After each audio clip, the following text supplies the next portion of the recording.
Hello, everybody. Welcome to Astrology Unplugged. My name is Rick DiClemente. If you've not been with us before, welcome. And welcome to you YouTubers who watch us faithfully each week. As you know, if you've been around with us for a while, you never know what subject we're going to talk about because we talk about lots of things. We have different users that are more talented, less talented. So we try to share many different sides of astrology. Um, I'm really a very big believer recently on how when my son he was in grade school, he'd come home from grade school and I'd say, "What you do in grade school?" And he'd say, "I sat on my tape." I said, "What?" He said, "I sat on my tape." Well, why did you sit on your tape? He said, "The teacher put a piece of tape and said, 'Sit there.'" So he sat there. My point is, so many people have things on their mind and they won't talk about it. They won't bring it up. We're just taught to behave ourselves in the back of the classroom and just zip it. So a lot of times, not transits, aspects are going to come up for you, and you guys don't know what they mean. And it is not easy. That's what we're going to do. And I'm going to take apart some people's charts and look at some pieces. We'll see how it goes. The thing about aspects is and I talked to some other people recently about it. It's the number one reason people quit doing astrology. You see Pluto square your Mars and you go, "Oh, you don't know what to do with it." So you read a book about it, it scares the hell out of you. Then you see Neptune trine to Venus and you don't know what to do with that. So that's what tonight's about. We're going to talk about where to go forward. You're not going to turn the page and get it exactly right the first time.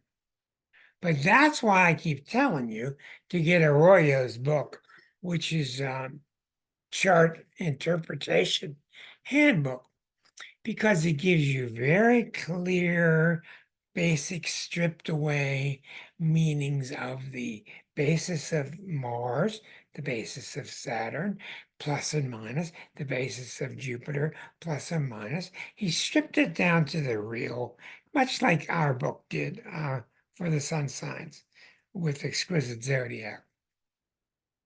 So, don't feel bad if you pick up your chart and you don't know what something means. I got aspects I've had for 70 years or 50 years, 50 years.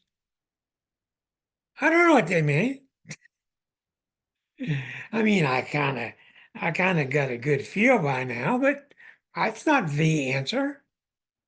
That's not the way to do this. Secondly, I told you last week, be very cautious reading these other authors that have their different interpretations of what these aspects mean. And that's true. But I also want to change my mind, which is how aspects are, and teach you that you can get a lot from people. You can get a lot from authors to get you started. You look at Mars opposite Pluto and you get this sense of, oh, somebody might come in here with the fisticuffs. That's right. That's right, but it doesn't have to be physical. But you can use other authors to get you started. Just don't get married to it. When you hear an interpretation, don't get married to it. And a lot of authors really want to pretend like they got the answer. And they don't. So I don't know if anybody does. I mean, Arroyo's close. He's pretty close. So you want to get a flavor for it. But if I ask you tell me something about Venus, and you can't tell me anything, or tell me something about Saturn, and you only know two words, that's just not good. You got to get some basis of these things, some basic understandings of when Saturn walks in the room, what does he want? When Neptune walks in the room, or appears to walk in the room, What does he want? That's what you got to get down. And when you get to know these characters as if they're in a play, these characters as if they're friends, then translation becomes much, much easier because you'll start to blend translation. And astrology is an art of blending. Really is. Blend the fourth house with that planet in that house with that aspect. And you're just blending, blending, blending, blending all the time. Do not be afraid to sound stupid because nobody else knows either. But a lot of you, Erica, a lot of you are going to do a lot better than you think. A lot of you know more than you think. And when you give me interpretations, I'll sometimes say, "Well, that's pretty close, but let's lean that a little bit over here, a little further." You're right. It's just you may need to get a little more sharper on certain parts of the aspect because aspects are directly related to the idiosyncratic, well, these are some big words, archetypal, idiosyncratic archetypes. How about that one? Rick says good. So anyhow, I'm going to just start in the charts, and when I give you a translation of a certain pairing or whatever, get the idea behind it. That's what you want to do. Get the idea behind this. I'm going to start with Erica. Is that okay? She says, okay. So I'm going to ask you to unmute yourself. And I've got a lot of charts already pre-selected from your group. And let's get Erica on the screen. And let's go see what happens here. Okay, Erica. Luckily, we don't have to speak German. Yeah. The words are like that long. Yeah, which means in or out. Okay, you're very correct there. Okay, here's Erica's chart. And I'm not picking on anybody tonight. I'm just using everybody as samples for how you could look at an aspect and you could really get bent. Um, Now you can see that the main aspect in her chart is Mars opposite Neptune. Without a doubt, because it goes across the ascendant. I'm not going to talk about that one because we've talked about it many times. And it's not an easy one. I was born Mars and Neptune together, same degree. She's got them Oh, opposite wow. each other. So they're similar yet different. I'm going to try to pick on something different. Um, this is intriguing here. This T squared to Saturn is really intriguing. Here's the Sun square to Pluto. Well, these are all tough. The moon next to Pluto, we talked about so much last week. And remember, aspects can be conjunctions too, can be two planets next to each other. Um, let's go ahead and pick that up. The moon next to Pluto, even though we talked about it last week, 6 degrees away. I'm not even going to show the chart. We're just going to talk about the moon next to Pluto. Okay. It is a conjunction. And in my opinion, what I have learned, conjunctions are positive and they're negative. Squares and oppositions are usually or largely negative. But even they'll have some positive qualities because they're energizers. And trines and sextiles are definitely really positive. And that's a good thing to know. So you're born with a moon next to Pluto. So what you want to do, we talked about this last week, is you want to start blending the natures of these. And since the moon is your emotional nature, we are talking about a woman here. We talked last week about Liza having moon next to Pluto in Leo in her chart. Um, Moon Pluto is often domineering if you're male. is less domineering for the females. And that's just because of our culturization, the way we are taught and not taught. Now, one of the things you're going to see with Moon Pluto, here's one of the themes. Almost always, and this is from investigation, not reading books. This is from doing church and asking them questions. That's how you investigate and learn. Almost always, when the moon is combined with Pluto, conjunct, opposite, etc., there is some very unusual happening with the mother because the moon is the mom. The moon is right next to Pluto. It's in a T-square. So the moon Pluto is really emphasized. Now, you can see how moon next to Pluto in Leo is going to make that moon kind of fiery, but you're already talking about an Aries person. You see that, Susan? You can't just look at the aspect. You have to think about putting it in the basket with all the other marbles. Well, we're not talking about Pisces here. We're talking about an Aries. So you get a blend, and it's not easy.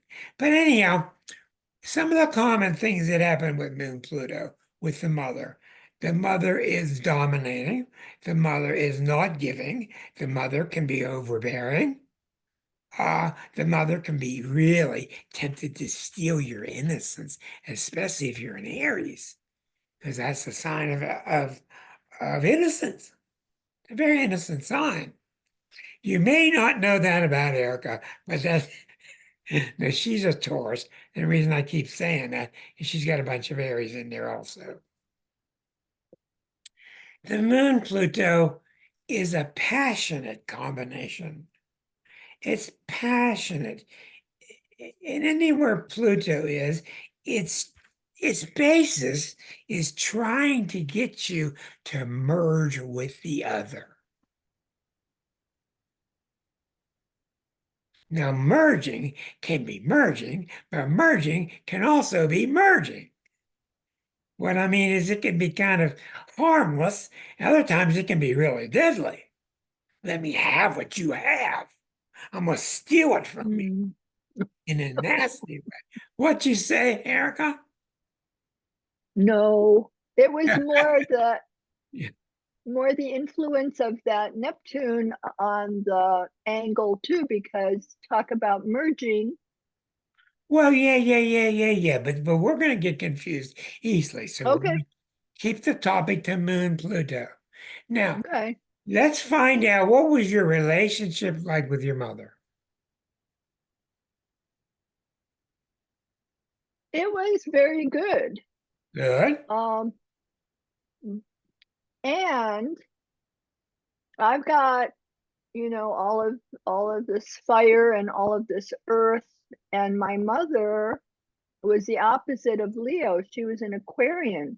So she was very mental and she was very cool headed, Cerebral. and she was she was a great mom, but she Okay. was obsessed with everything being perfect that she did. So Well, I always felt that like I could never measure up to her, that can no come matter what she did, because she was that so can come from excellent. many places. Now, remember now, this T square is the result of Sun opposite Chiron. The T square is up to 10 degrees and is barely touching the moon. But in a lot of ways, this T square is opposite all three of these planets. So it's really hard to tell. Usually, when you see more troubled aspects, oppositions across the ascendant, squares to the midheaven, usually that's when you'll see more of the negative side of the translation of Pluto. But what it's about is somebody who's very intense emotionally. Now, I haven't seen you real emotional. You're very steady like a typical Taurus, but you can be pretty intense, um, caring, etc. If Um, it's something that I really think feel very deeply about and am upset about that's going on, especially that has to do with injustice. Uh, Oh yeah, I can get like really upset and I have to like really kind of rein myself in yeah, and because also not everybody when, believes the same when thing I do. when you just use those words are not Moon Pluto words. Those words are Arisian. Yeah. The your Eris is very powerful because it's right on the ascendant, 6 degrees. So it's impossible to differentiate the passion that comes out of the moon Pluto and put it next to the passion that comes out of Eris. You just can't do it. They're both there. But um usually when moon and Pluto is involved in a person's chart, there's something about the way they're combining with others. It's very hard to combine in a natural, healthy way with others when you got Moon Pluto. Because the Moon Pluto has got so much fever in it. And it's real hard to pick you up and treat you gently when I'm reaching at you with the. You see, that's the It trouble might with be a you. little scary. Yeah. Might be a Yeah, little it can scary be to scary. other people. It can be. And a lot of times, Moon Pluto people can be very scared of themselves, scared that they're going to hurt somebody. You'll see that a lot. Mm, So it's intriguing to watch. It's not the best of aspects for us to start with. Let's go to I have Renata. a question. Yeah. Erica, do you happen to recognize similarities between your mother and yourself as far as emotional intensity and perhaps uh, your love history with guys? Was there any similarity? I'm thinking no, you the bad boy my or the mom was ogre. not emotional at all. And my mom didn't want to get married. She wanted to be a professor. And because of the war, my dad talked her into getting marriage, and she never wanted to be a mother. And she ended up with 3 kids. That's And I very don't know how common. That's many very common. miscarriages. But my mom was, she was very selfless in a very Aquarian way. She was very Aquarian. My dad was a Pisces, and they were both Mhm. very, they cared about other people a lot. That's because of their advanced So mind. Okay, I want to move on now because we got so much to do.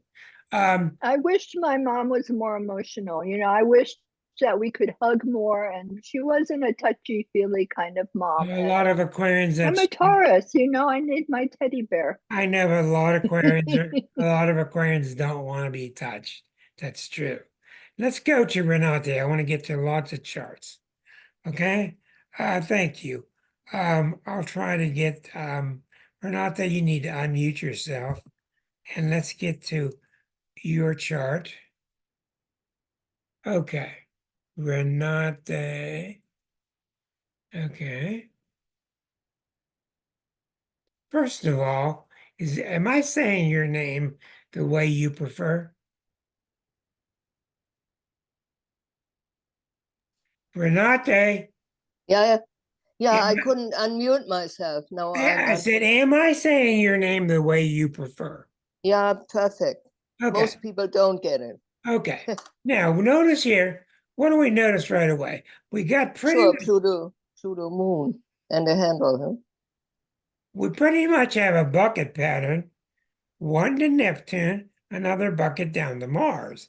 I would Mm. say, without a doubt, the stronger handle in terms of a handle design is the Mars. Oh, yeah. Okay, so Mars is exalted in Capricorn. That means it's the best place for a Mars because all that wild Martian energy gets used in a disciplined, channeled, controlled fashion in Capricorn. Okay, let's take a look at some of your aspects. The first thing we see is Mars opposite Moon. Yeah. And then you got a T-squared of Saturn. Let's talk about the Mars in Capricorn, which is very controlled in a very good way, opposite the moon in Cancer.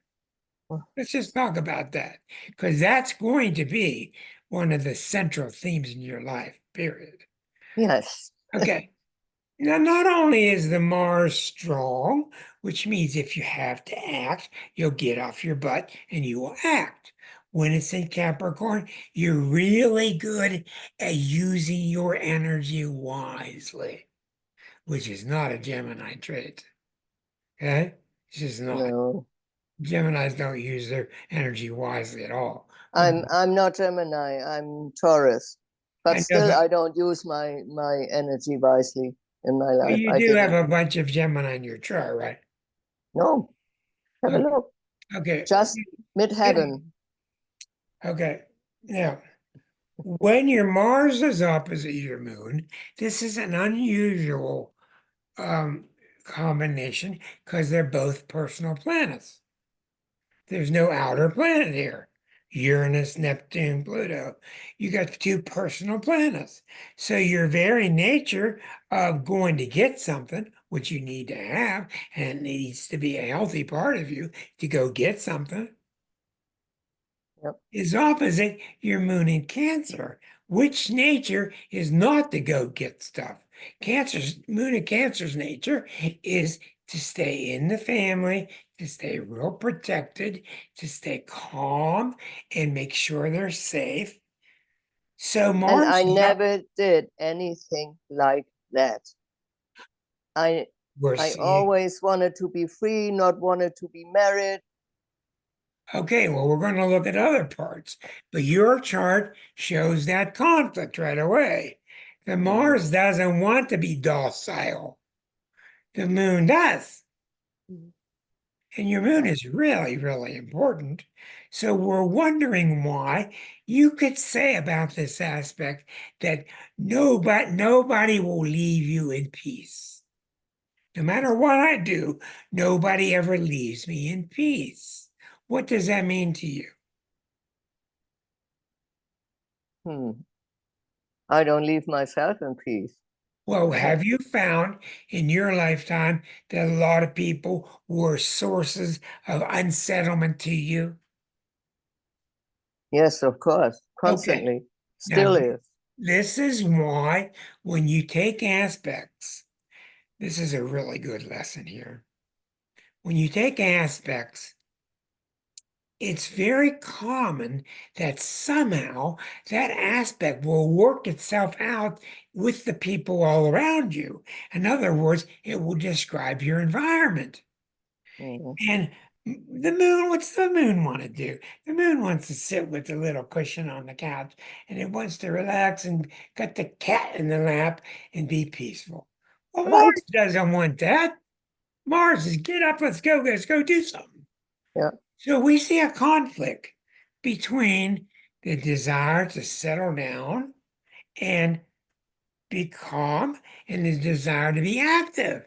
Yeah. Where did that come from? Uh, from that aspect, I think. No, no, no. It doesn't come from the aspect. It's coming from the people, and the aspect is just a symbol of it. When you looked at your life in your past, and there's Mhm. part of you that wanted to calm down, and part of you wanted to be energized, how did that manifest in your life? I was constantly on the road. I never got really settled. What caused that? In inner drive, I can say. It's not what you said in week one. You said you couldn't control it. I couldn't control it. Right. Yeah. That's I tried different. to get I That's tried to different than get inner drive. Could you say, is this possibly true? That you wanted to be laid back, but you also didn't want to? yes, yes, Okay, exactly. that's very common. That's all the time.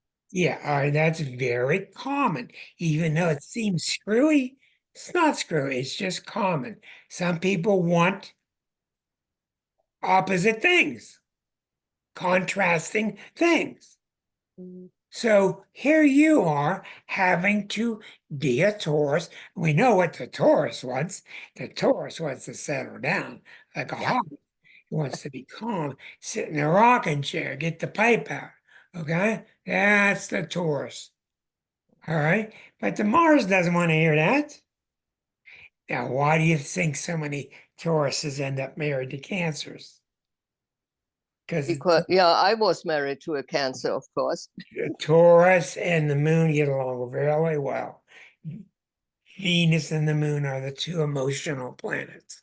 But we're seeing something in you. We don't want to try to make too much out of this yet.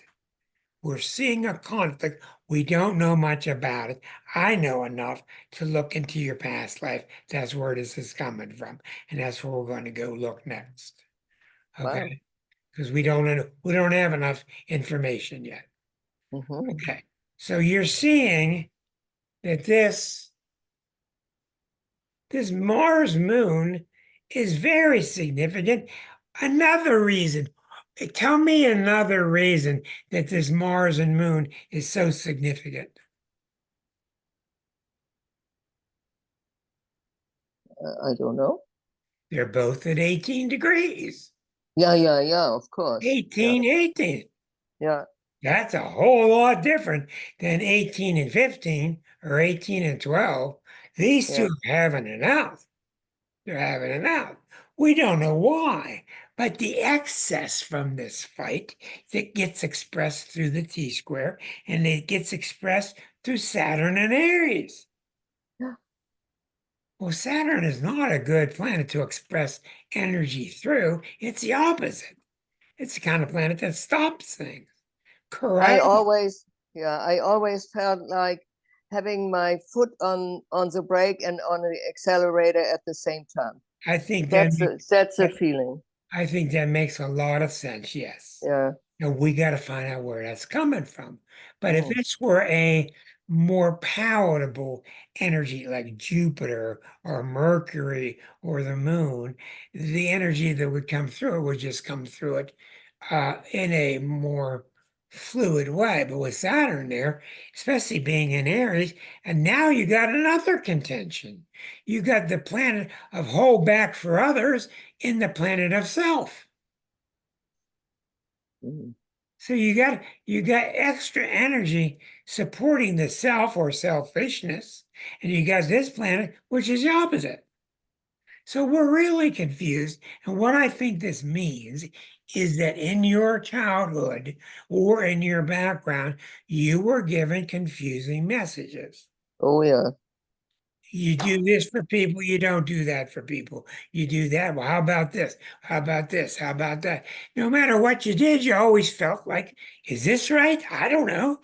You just didn't know what was right. Because your instincts, people with Saturn and Aries, can be very strongly headstrong. I'm going to do what I want to do.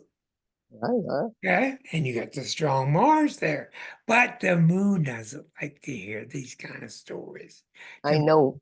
I moon hate in him. the moon in Cancer doesn't want everybody upset and banging foreheads.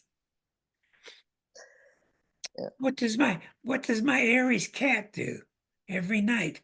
My 6-year-old Aries cat comes up and boom and butts head with me and Liza. Just it's not real violent. It's just boom. How you doing, man? Boom, boom. That's just how the ram works. Let's stop for a minute because I feel for everybody because this stuff is not easy. But what we're seeing here is somehow when you were raised, this is not your fault. You were given conflicting messages. That's too harsh. Well, that's nice and soft. Well, that's too soft. You need to get stronger. And then you couldn't find a happy medium. And it looks to me like in the last month, 2 months, you're getting a lot better at doing what you want to do. And that's just the way it is. I think that's very good. Let's go look at your 12th harmonic, which is the chart that should reflect on your past life. Interesting. Wow. Okay. Now, Renate, harmonics, number 12. Now I'm going to try to explain this to you. All right, here's your past life chart. Now we see the sun is at the same degree as Eris.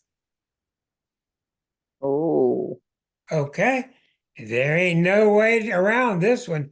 That means that you're very passionate. And I don't care what you say from your past life. If something's wrong, you're going to fix it. You're not going to put up with people trying to shove stuff under the rug.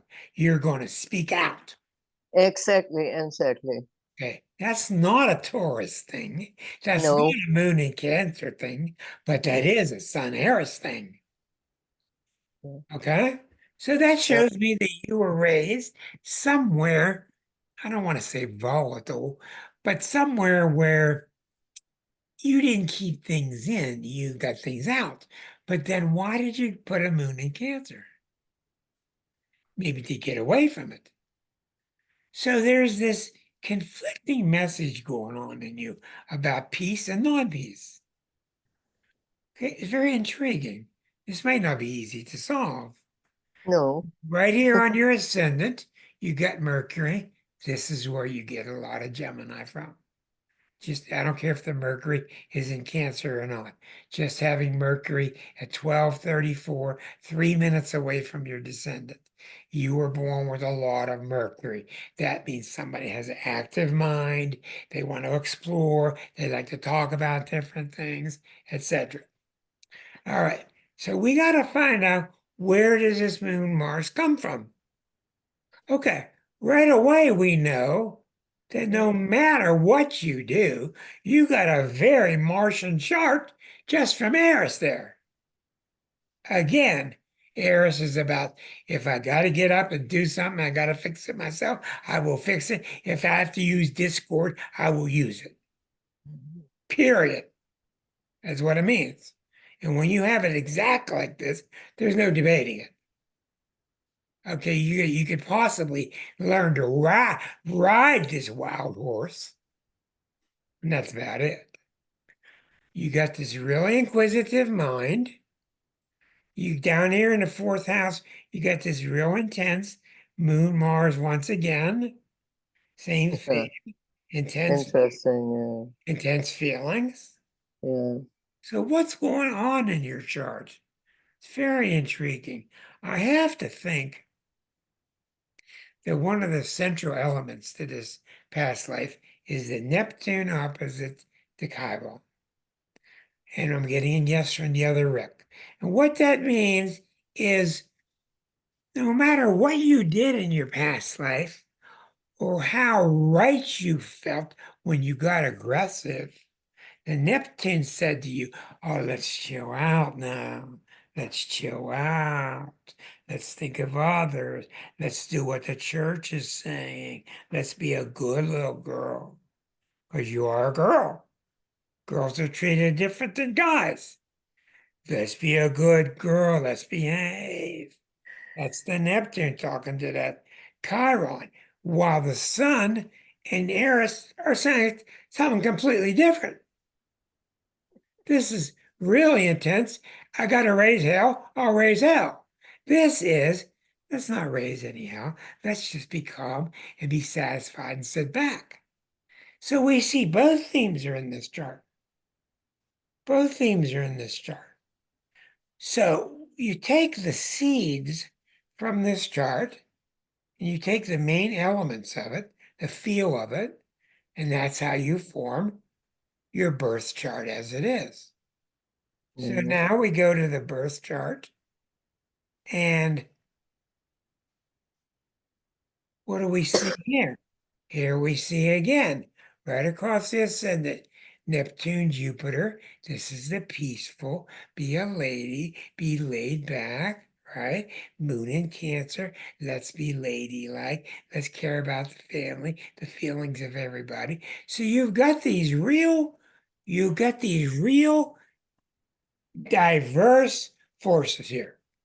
One wants to fight like hell. One is tired of it and just wants to sit back and relax. Now, you're going to, no matter what you say, you're going to have this theme in your chart all the time in your life. It's just going to be there. Mm. I don't know why. Do you know why? Okay. Did you have any people in your life, like your parents, that were giving you mixed messages? Oh, constantly. Tell me about that. Most of the time I was told I'm stupid, I should keep my mouth shut because I obviously had a lot to say when I was young. I didn't know what I do, but I was constantly put down, Yeah, and I you were was not. beaten up because I obviously always wanted to do what I wanted and didn't care. I really have no remembrance what I did. I just was always wrong. I was always wrong. So it's very disappointing. You have to, if Yeah. you're never right, that really stinks. Yeah. And later, when I said what I had to say, because I was very sure I see it clearly, people got afraid of me. Yeah, I understand that. And it's really not you. Well, here's the solution to this. And this is not simple. The solution, in my opinion, is you have to go into the past and realize that this has nothing to do with other people were doing to you. This is all coming from inside. And I'm a Course in Miracles student, and I yeah, know that that's it is no exactly right. victim. That's I know exactly that. right. So I we know that. know, now I have a lot of things in my chart just like yours. We know that inside ourselves, growing up, we were somewhat confused. We gave ourselves this message. We also gave ourselves that message. That's it. It's that simple. We gave ourselves these dual messages. There's nobody to blame.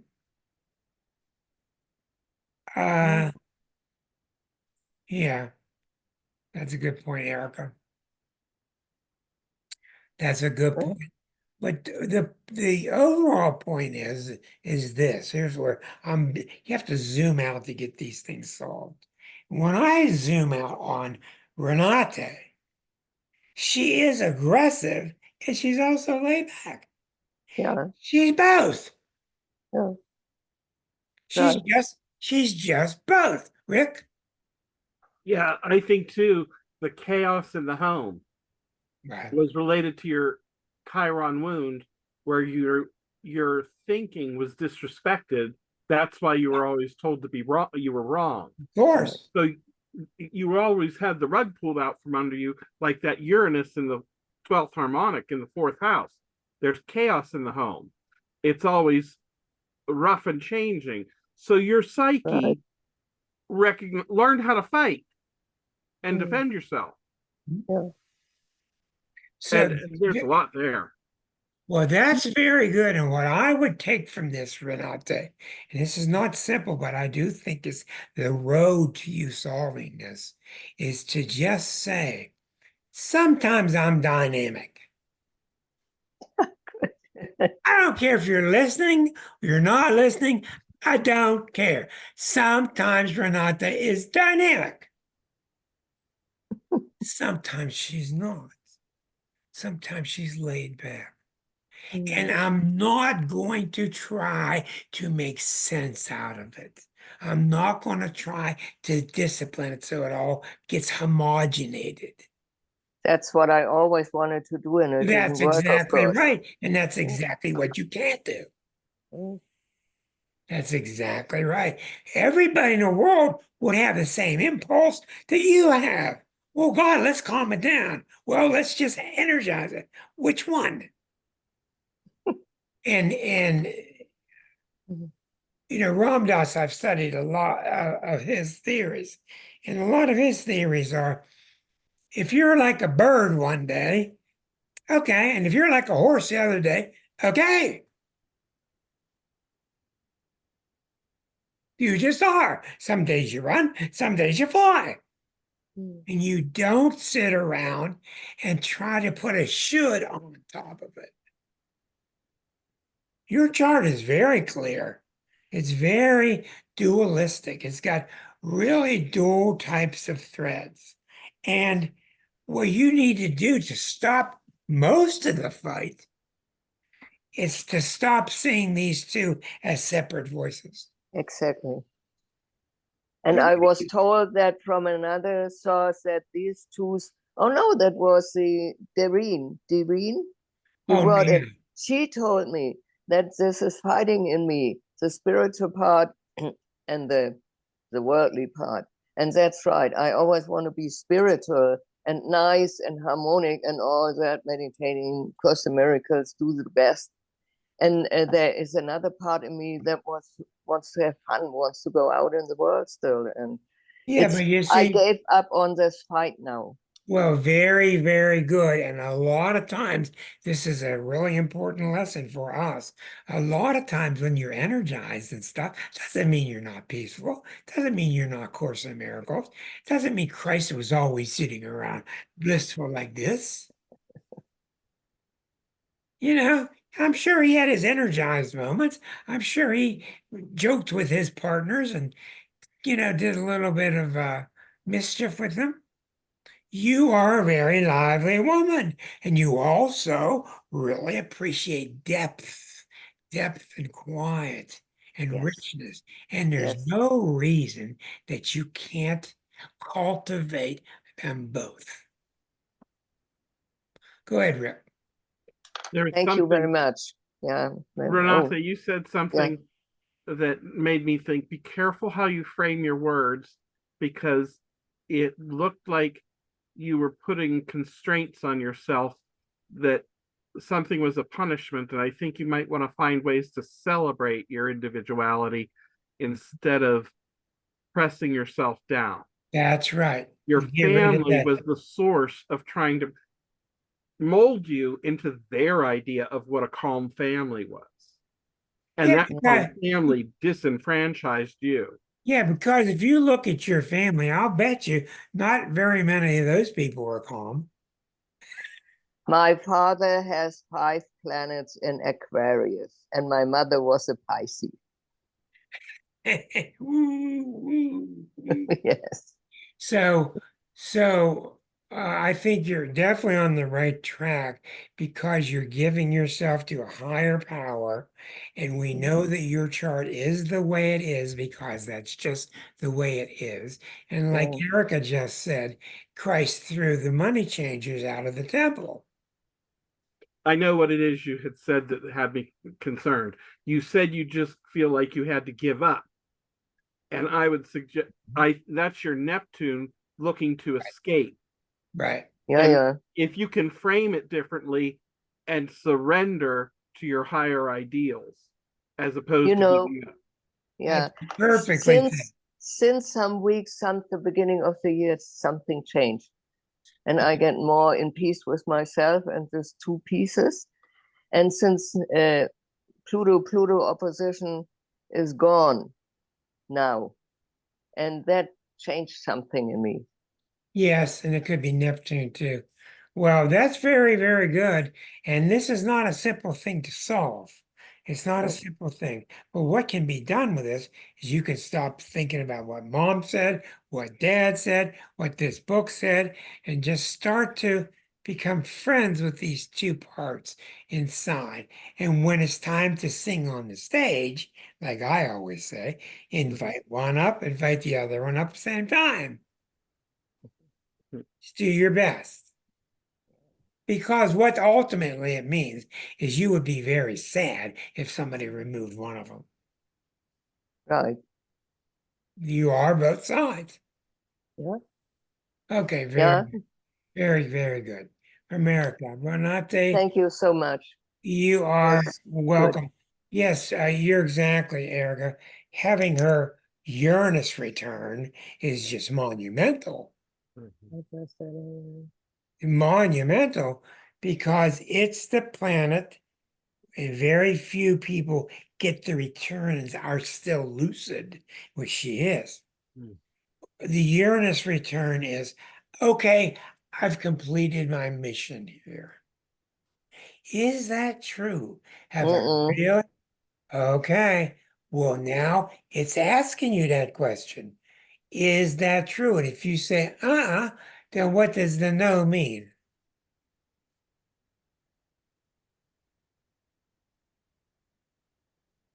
You told me definitively you're not done yet.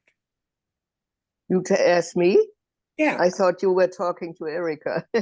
Well, it is confusing. No, I'm talking to you. No, I had my Uranus return in Mexico, and I returned to Canada. So, and for me, I have a complete new era starts for me. Yes, and your Uranus return, don't be confused. This is not one day or 1 week. This is the whole 7 year period. Yeah, yeah. It's the whole period. And what happens during the Uranus return? Uranus is really, really favorable to you if you are showing respect for your individuality. Yeah. And it will kick your butt if you're not. No, I was always very aware of my individuality, and I liked it. Well, I liked it. that's So very, I very good. very often say thank you for such a variety I'm in, and yeah, no, I like that. Well, Uranus is usually very friendly to people once they complete the return and they feel good about themselves. So your key now from now on is to just keep doing your spiritual aspiration, Mm. but keep being yourself. And a lot of people take those things as two different things, and they're not. One of the heights of spiritual development is your ability to be yourself at the same time. So I think these are very good symbols for you. Thank you. Okay, let's go to Rick's chart. Unless we're going to get Ray to come out somehow. Peekaboo. Peekaboo. Well, I just You can dealt, throw me last, just in I case. just did Rick's chart anyway. Yeah. Come on, Ray, come out of hiding. Let's get Ray's chart here. Yeah, I haven't seen her chart in a while. There we go. Okay. Yeah, this is the one. Ray the Aquarian. Okay. Now we see here that we're always picking on that moon or that Saturn in Cancer because it's right in the first house. A lot of energy being expressed through there.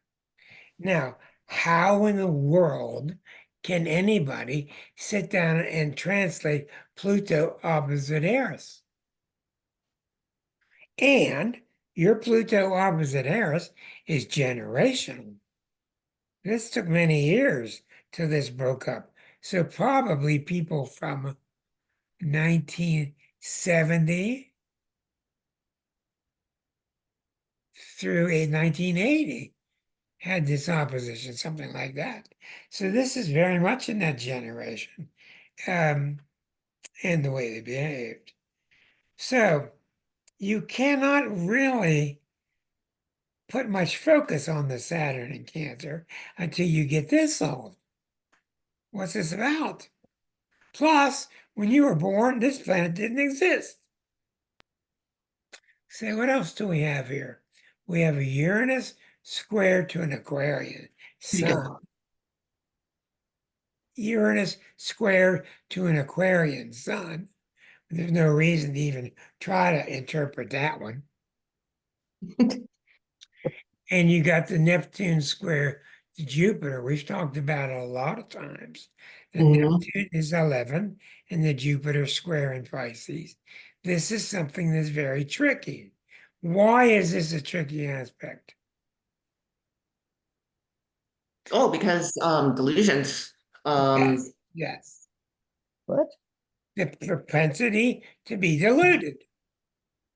This is, boy, it'd be nice to float in my balloon for a while. Ooh, but to live in castles in your sky and stay there and deny that there even is a world, That's Neptune square Jupiter. Now the big part of it is this. Think deeply now. Is these people you hear deluded that tell you God's speaking to them? These people have Neptune square Jupiter. Okay.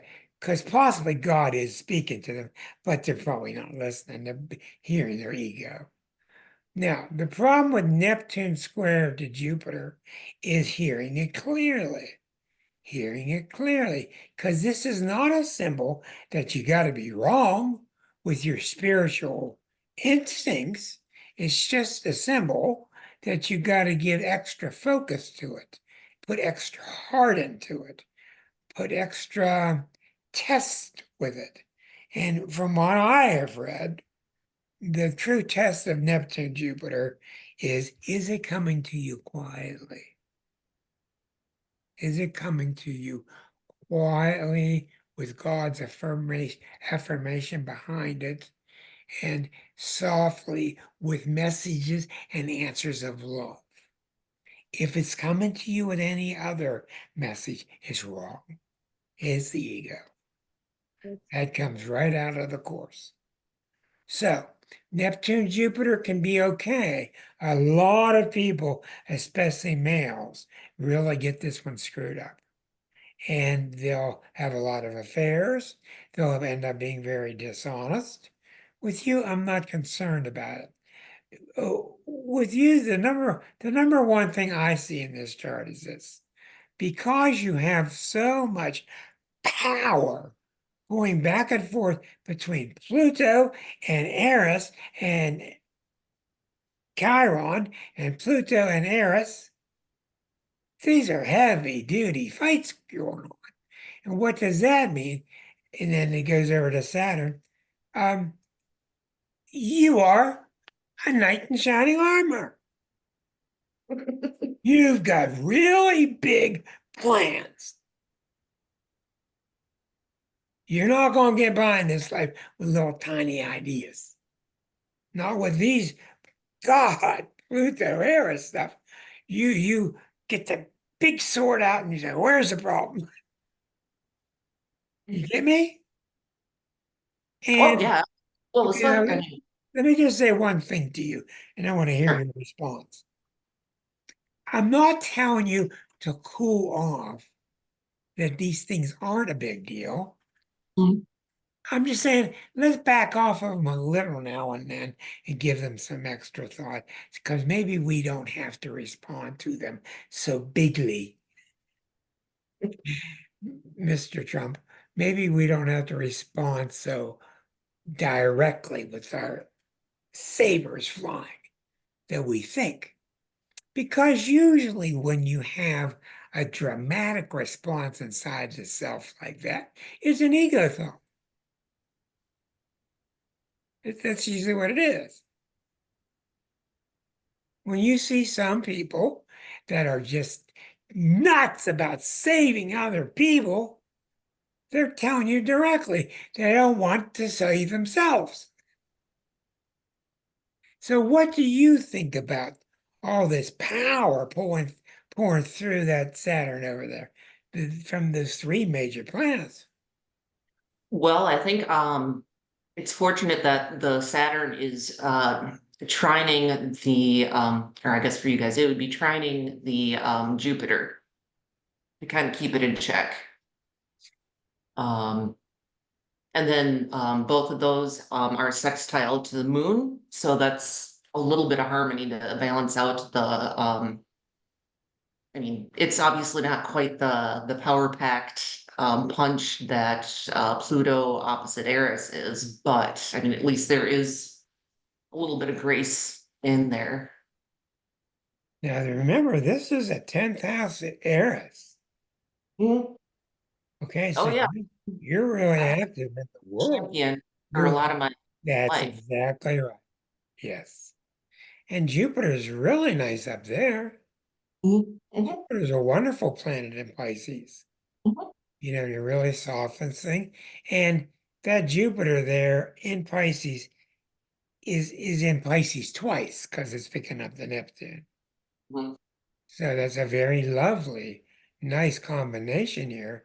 So the trick here is, what is the Saturn trying to get you to do?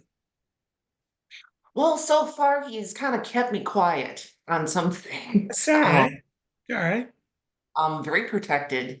I have a hard time, I either over relate or completely walled off. Did you That's, say relate or over relate? yes.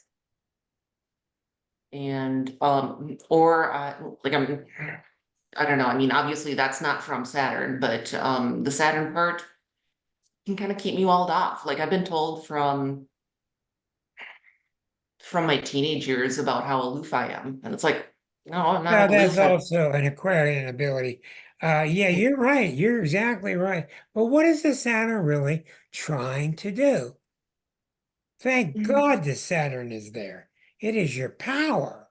Well, what is it trying to do? Keep me on the straight and narrow. Well, I think that that's a good answer. And I also think it's trying to keep some sanity with this fight. Nice. Okay. See, It's like a referee. Yeah, I was gonna say we're referee. we're all so jumpy about blaming Saturn all the time. Here it's saving your butt. Mhm. Nice. Rick, Yeah, I think it being in Cancer kind of emphasizes the idea that your peace of mind, your how you are at home is what's being protected. These lofty goals and trying to be social justice oriented is all well and good for the outside world, but when you get home, you got to put it away. that's exactly right. And another thing I noticed, Ray, is this: when people get older, and I don't know what it is, but I'm finding them around 63, 64. When they get around that age, they start to transcend this blockage planet. They start to move it aside. They start to put it out to pasture because they really needed it. They really needed it for a long time. Thank you for being there. It protected you, but you don't need it as much now. Because what do we have? We have a very vibrant, powerful, intellectual Rachel who doesn't need guarded that much. But there was a time that she probably did.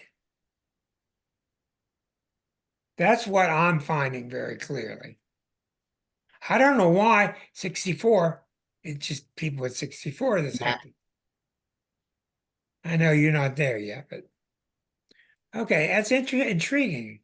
That's actually after the return of the asteroid that deals with the shamanic healer in the self. So it gives you an understanding of how you have dealt with two Saturn returns to settle into being your own healer. Very good. I would like to know, Rick and everybody else, what do you think if you were the aptitude test and she came to you, hey, what do you think I'd be good at? What do you think in the long run? Pull way back. What do you think an aptitude test wise that Saturn would be really good at? Protecting. Yeah, you're damn right. Protecting children, Mhm. My protect, mother. protecting your mother, protecting property. Wouldn't it be social services? Social services are You know, excellent idea. Yes, excellent. Out on that it, front. especially with that Neptune North Node conjunction in the sixth on top of it. That's another place that it supports that idea of the social services. Okay, I'm going to give you the secret to Saturn. Why? Working with kids. I'm going to give you the secret to Saturn. I'm a double Capricorn. I got Saturn square to my Capricorn ascendant. My dad was a Capricorn. My wife was a Capricorn. So I'm a little qualified to talk about Saturn. Okay, here's the way you deal with Saturn. Saturn, people will give you so much junk about Saturn. They don't know. They're afraid of it. It's understandable. It is repressive. Yes, it is. It's trying to control things. Yes, it is. Okay. A good, healthy Saturn in you is controlling things so that everything is working. So that everything is working. But notice it's got movement. It's allowing things to move and flow, and it's oiled. If it gets to the point where it gets congested and rigid, that's when you got to bring out the WD-40. That old saying, if it moves and it shouldn't, you bring out the duct tape.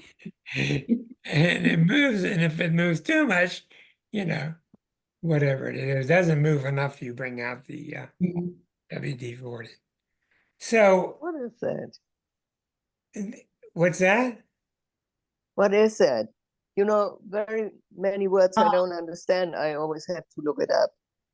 Oh, Did- it's a lubricant for metals. Right. Comes Cars. can with a squirt device. And if stuff is rusty or not moving, you Oh, could that squirt a little in there like That's it, W40, yeah. is it that one? Oh, thank you. Yeah, that's right. But what you're doing is not easy. And Saturn is directly related to trust. It's related to trust. Saturn rules Aquarius and it rules Capricorn. And it's not easy for Aquarius to trust, but they are very trustworthy people. Here's the reason why. They're very trustworthy people. But where Aquarius gets bent out of shape, and they don't get bent out of shape many places, where they do get bent out of shape is worrying about getting trapped. They're fanatical about being trapped. Now, I understand it, but I'm saying to you, you're bright enough, wicked mind is quick. You're not going to get trapped. You're just not going to get trapped. Those are old days. Yep. What Correct. do you think, Ray? Well, the part about not getting trapped, as far as work's concerned, I wouldn't say that I've bounced around quite a bit, but as in website design and development, that's something that changes all the time. What's that? So in being in website design and development, Oh, website, yeah. that's something that, I mean, that's not a dead end job unless you make it so, but yeah, I mean, that's something that constantly changes. So I could, at any point during my career, I could have gone off in like just about any direction. Um, I've had one long-term romantic relationship, and that's kind of, I mean, for many, many years, but so yeah, and I don't know, friendships are easier, as far as that's concerned. But yeah, I mean, it would like I cried the day I bought my house, because it's like 30 years is a long time, my friends. So that is Do you that do was you do you feel the Saturn in you softening? a little bit. I mean, it's only been a month since I finished like my parents' estate stuff. And that's been going on since 2008, which is really interesting because that's when Saturn or when Pluto went into Capricorn, and now Pluto's changing signs and going into Aquarius. That's So that was kind of an interesting Well, that's what I think is going to happen with you. I'm going to move on to Diane, but that's what I think is going to happen is you're going to start to feel that Saturn back yeah. and less need for control. Okay, Diane, thank you, Ray. Thank you. Take a look at Diane's, then we'll get to Susan. Diane S. Okay. Okay, let's pick out an interesting aspect in Diane's chart. I think the last time we talked about her T-square to Uranus, Leo. We didn't talk much about the Mars. These are wild planets. We did talk about these. Um,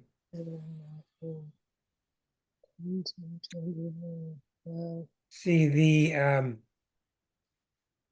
intriguing thing about this chart is there are two planets that are involved in calming things down. That is the Jupiter in Virgo, even though Jupiter's not very calm, and the Saturn in Sag, and that's not very calm. And you do have Libra rising, so that's a good thing. Other than that, you got a pretty energized chart, very energized.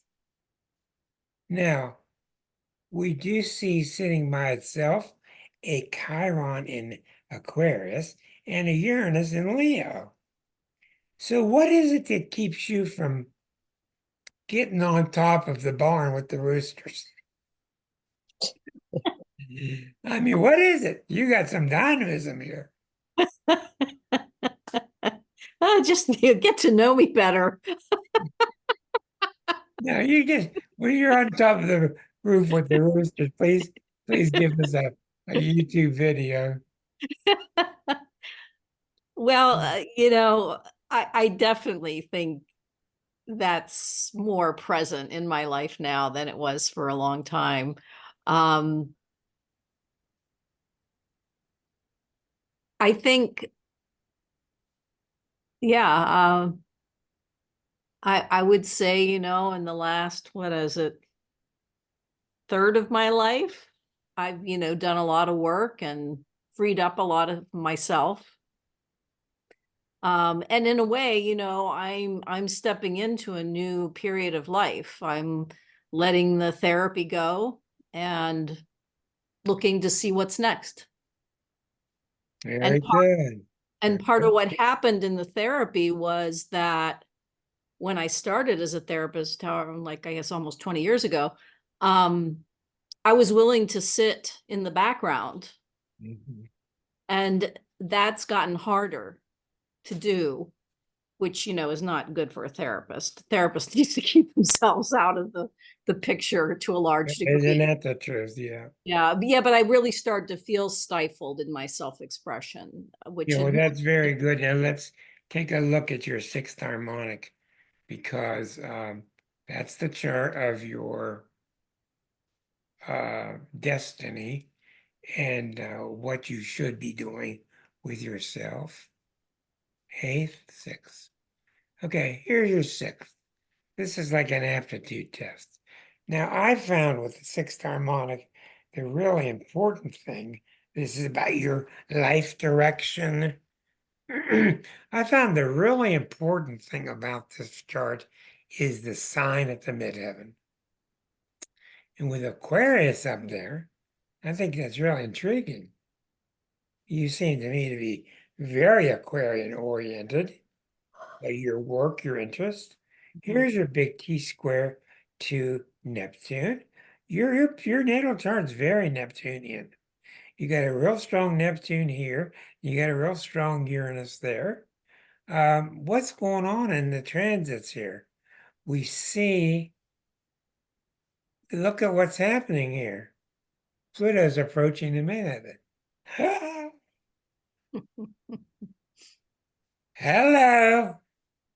And it's opposing Mars.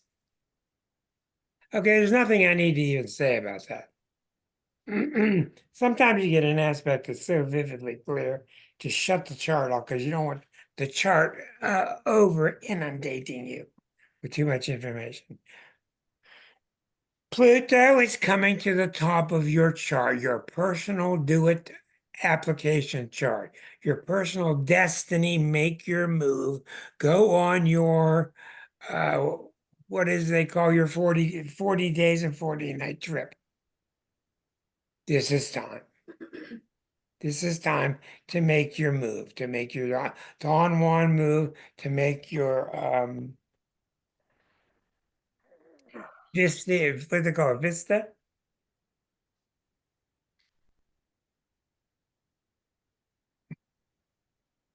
Did you say Vista? I know I'm close. When you go off by yourself, Vision Quest, that's what I meant. Oh, okay, Vision Okay, Quest. that's what this is about. And with Pluto there, there's no doubt about this. It's not going to be clear in one day. It's not going to be easy, but I think it's going to be easier than you think. That's what I wanted to say. Now, my very limited vocabulary in my age, Vision Quest. Vision Quest. My trip to Mecca. Whatever it is for you. If it's Yeah, Mecca, if it's it's South another. Wheeling, if it's Northern Morgantown, I don't know where it is. Cleveland, it's time for your Mecca. You have done your work. You have done your work. And I think another thing about this is you know this now, and this might be frightening, is that you cannot go on this quest by yourself anymore. You're Hmm. gonna have your partner going with you, whoever he is. Whoever That's he a big is. question mark. Huh? What? That's a big question mark.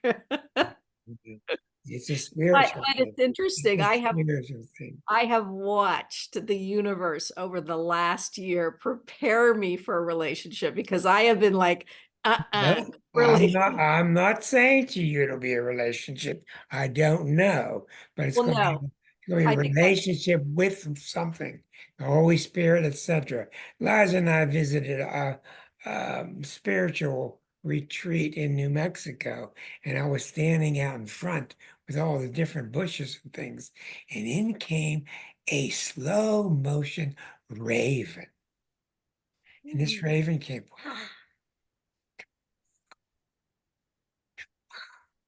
and I was just mind blown. Here was Don Juan right in front of me, buddy. And I couldn't even ascertain, is this slow or fast or what? But I knew it was a show for me. And he just went across one time, and it was just wonderful. So that's very symbolic of what I'm saying here. How do I say this to you? When Pluto gets to the top of your natal chart or your sixth harmonic, it means it's time to go. And when it's close like this, it means it's time to prepare. well, I think one of the big steps I've already taken in September, I dropped back to 1 day a week of work. I've got 10 clients on my caseload. That's it. Well, that's fabulous, and that's definitely the preparation. Now, a couple of Plutonian things you want to read about. Pluto will help you. Pluto will assist you. It may bring somebody that wants to invest in your trip and help you financially. As long as your heart's in it, everything will go right. And it looks to me like your heart is.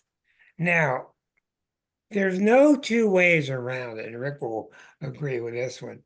When you're going on a vision quest like this is a quest of transformation. You're leaving the old I and home. Bye bye. It's a quest of purity. Mm. I got a nice smile on your face. I think we'll leave you just like that. That's really good. Does this make sense to you? Absolutely. Good. Let's take Susan and we're going to look at six. Thank you very You much. are welcome. Susan, we're going to look at your sixth harmonic because I don't remember looking at it before for a long time. The sixth harmonic can be very telling. Um,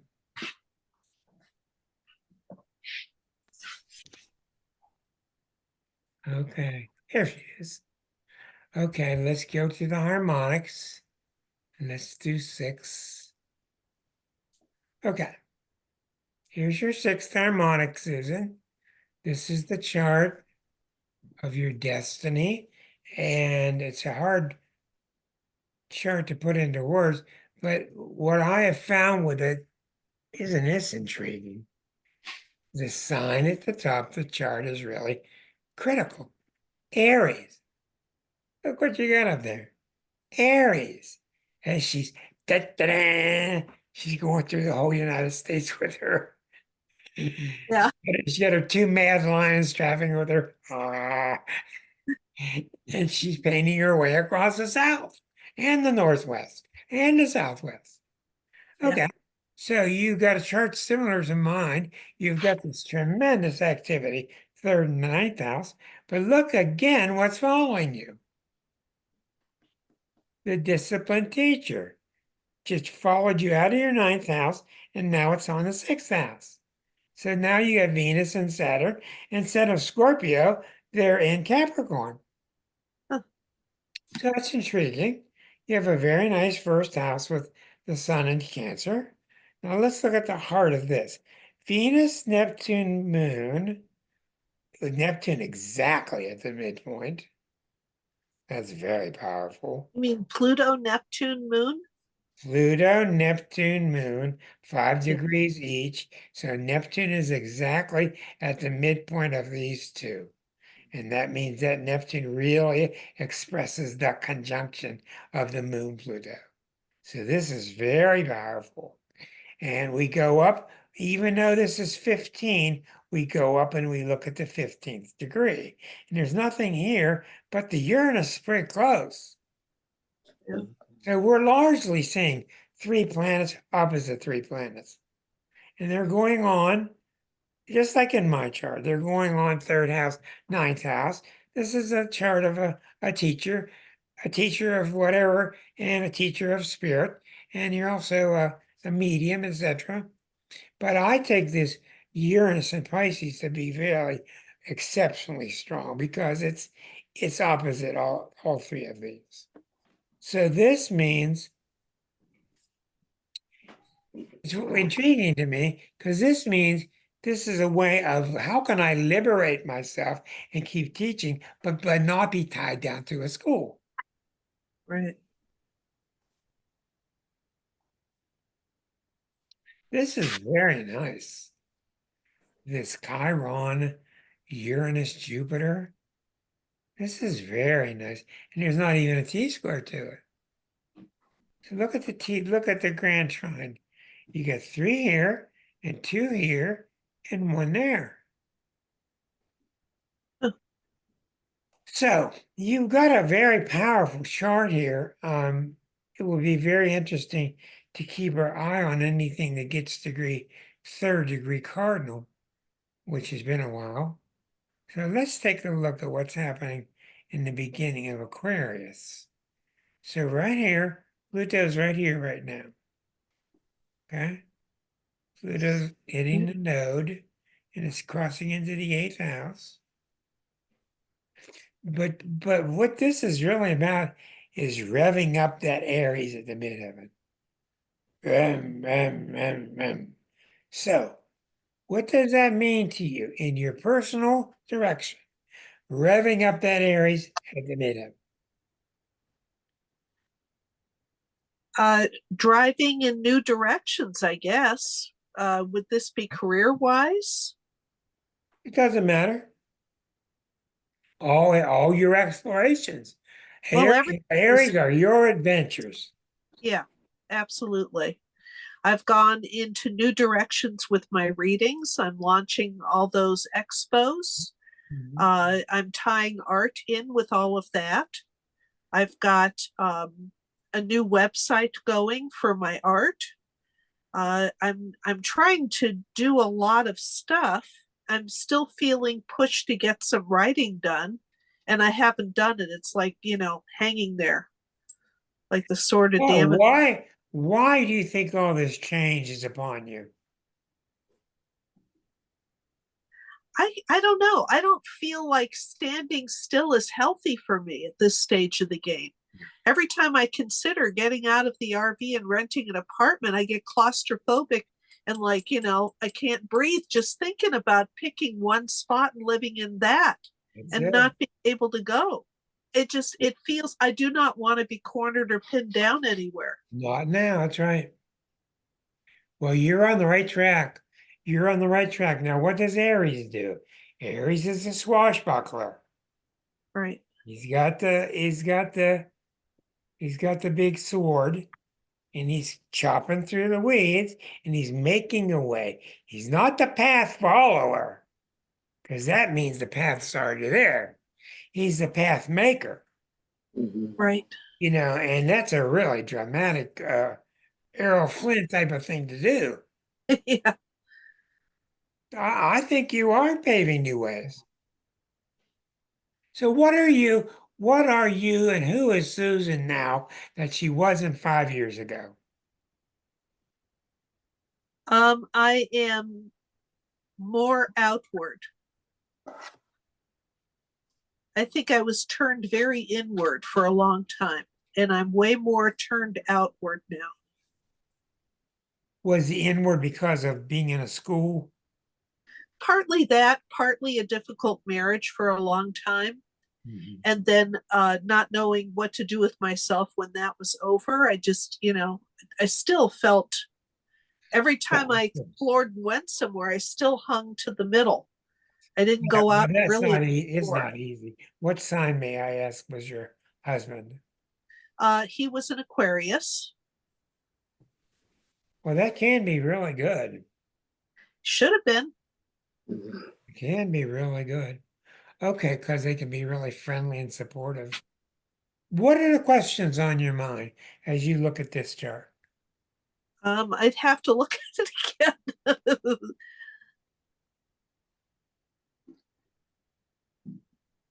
I've not looked at the sixth harmonic before. All right, well, take your time. What you Um, really want to look at are planets on the angles. I mean, I don't know what is more significant, the opposition stuff or the grand trine. They're both, really. And I think really, yeah, the angles. It's that Saturn Venus. It just kind of follows you everywhere. Yeah, we wonder why that's happening. And I imagine in your harmonics, it's happening everywhere because when you have a conjunction in the natal, it tends to stay together through all the harmonics. Okay.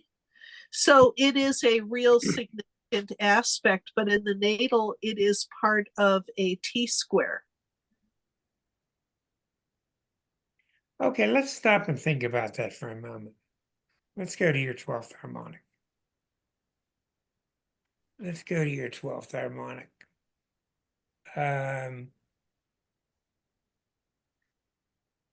Okay. Oh, I forgot to mention to you that Claudia could not be with us tonight.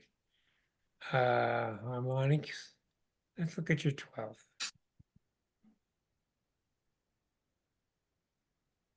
By the way, Rick, Yeah. when you get your screen, like here, Yeah.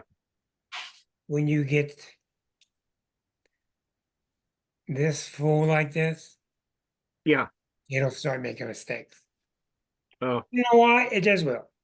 But you'll start seeing doing stupid stuff after about 15, 20, and you just gotta kill the system and reboot it, and then it's fine. And it's been doing that for 40 years or whatever. Okay, Susan A, 12th harmonic. Okay, here's your 12th harmonic, the destiny or the past life. Let's get it on your screen. Okay, look at this conglomeration here. Wow. Okay. Wow.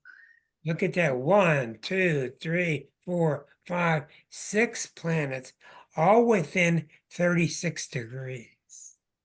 So that's a stellium. That's one hell of a stellium. Yeah. You got Eris up top. Your sun's down here in a grand trine. Sun, Eris, and Chiron. Neptune. Wow. Sun, Oh, Eris, yeah. Sun, Eris, Neptune. That's a very strong spiritual message from the past life. So Well, 12th harmonic is the past life. Well, I think it is, but what I'm looking for out of the 12th harmonic is themes. Yes, themes of why you think you had to come to a new life and fix all this stuff when you really didn't have to. But what we got to find out in this past life history, and even here, look at how close they are. Why are the Venus and Saturn traveling together? I mean, why? Why are they? In the natal charts, they're up here. Yeah, ninth house. Okay. So when we look down at your sixth harmonic, why are they here together here? Okay, let's talk about Venus and Saturn. Let's talk about that conjunction. It gets a bad rap in a lot of literature for being sad or being taciturn or being a little depressive, which certainly isn't you. It's brought about from being very guarded in your socializing. That's Right. the Venus. You're guarding the socializing. It's usually because you've been hurt. So you're guarding it. Right. Now, in terms of art, I don't know what to say other than it would seem that you would have a fear of doing far out stuff and would want to come back to conventions. I tend to, but you should see what's happening with these angels and guides. This And is no, a whole, I did see it, and that's really good. Can you think of other reasons? As a matter of fact, for you, I would spend a lot of time. I'm not going to try to give you an answer. I would spend a lot of time over the next several months just thinking about Venus Saturn. Because these archetypes will give you answers. so would Saturn be protecting the heart in this case? Yeah, it's protecting Venus because Venus is what opens up to the public and it socializes. Yes. Okay, Rachel. You will see you soon, honey. Yeah. Well, Saturn usually places itself next to something that it's afraid is going to get out of hand, like the opposition to the moon with Sean. And then Sean's sense is so powerful, it's like chaperone. Well, this isn't like a chaperone, but this is definitely. I'm taking you to New York, and we're not going to see all the far out artists and the whacked out stuff. You want to see the classics. Right. Nothing wrong with it, but that's what this is about. This is a Right. very strong need in your incarnation. And To be correct, to do the right thing, to toe the line. I think that's a little limiting. yeah, I think he's right. When I look at your those three charts from the perspective of a fellow medium, I would say that the changes you are having in your messages are being reflected in your art, and they are empowering people to find their true identity. Because up till now, I've been doing mediumship for 20 years or more. And I always go for hard evidence. And to my mind, the evidence is the message. You want a message on top of that? I'm stumped. I But think now, you're this is finding a one. whole different thing. This is tapping into the theme of your life, the message of what is touching your soul. The reaction from clients is a whole Now, different level. It's one different. one of the final things I want to say to you is this, and you're not going to get this in the books. Saturn is very wise, is a smart planet, Right. and it oftentimes takes a hold of you, and you think it's dragging you, but it's guiding you. Okay, it's very sensible. It doesn't want you messed up with anything goofy. It doesn't want you wasting your energy. It doesn't want you seen and being laughed at as a flaky artist. It wants you Right. to be seen as a respected professional. So, and what we're also seeing lately is Saturn has its time and then it leaves. So, don't be afraid of Saturn. There's a whole lot more positive about it than what people give it credit for. Right. Okay, y'all, we had a hell of a night.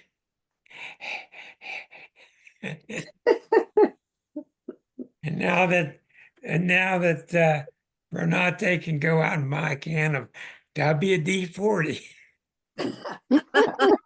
Lay it on your door hinges. They'll stop Yeah, leaking. right. And look who comes in. Look who comes in as we're talking about it. I gotta make fun. Sean, I gotta make that's fun not of a first time. Sean, what are you doing coming in the last minute? Man, I slip, just making fun of you. I know it slipped my mind and it was Thursday. Well, you Uh, missed the whole show, but you man, wait an hour. It'll all be on YouTube. nice. We missed you, brother. Missed you as well, brother. Good Mhm. night to everybody. See you next week. Many blessings night. all. Thanks. Many blessings. Good night So all. much. Blessings. Live in